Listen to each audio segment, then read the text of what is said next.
കോൺഗ്രസിന് പിന്നാലെ CPIക്കും ആദായനികുതി വകുപ്പിന്റെ നോട്ടീസ്. പഴയ പാൻ കാർഡ് ഉപയോഗിച്ചതിന് 11 കോടി രൂപ അടയ്ക്കണം എന്നാണ് ആവശ്യം.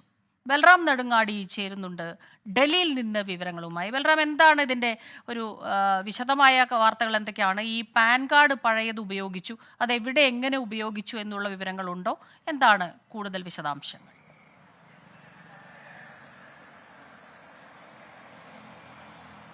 സ്മിത, പ്രതിപക്ഷ പാർട്ടികൾക്ക് എതിരെ ഏജൻസികളെയും ആദായനികുതി വകുപ്പിനെയും ഉപയോഗിക്കുന്നു എന്ന ആരോപണം ഉയരുകയും ഏറ്റവും ഒടുവിൽ കോൺഗ്രസിനെതിരെ വൻ തുക തന്നെ ആവശ്യപ്പെട്ടുള്ള നോട്ടീസ് ലഭിച്ച് അതിനെതിരെ കോൺഗ്രസ് നിയമ നടപടിക്ക് തയ്യാറെടുക്കുകയും ചെയ്യുന്നു എന്ന ഘട്ടത്തിലാണ് ഇപ്പോൾ മറ്റൊരു പ്രതിപക്ഷ പാർട്ടിക്ക് എതിരെയും സമാനമായി തന്നെ ആദായനികുതി വകുപ്പ് നോട്ടീസ് അയച്ചിരിക്കുന്നത്.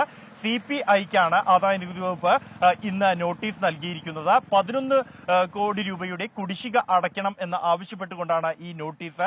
പഴയ പാൻ കാർഡ് വിവരങ്ങൾ ഉപയോഗിച്ചു എന്ന് കാണിച്ചുകൊണ്ടാണ് ഈ 11 കോടി രൂപയുടെ കുടിശ്ശിക അടയ്ക്കണം എന്നാവശ്യപ്പെട്ട് CPIക്ക് നോട്ടീസ് അയച്ചിരിക്കുന്നത് എന്നാണ് ലഭിക്കുന്ന വിവരം.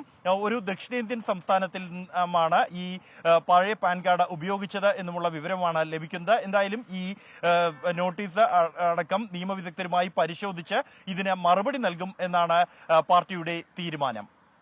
ശരി.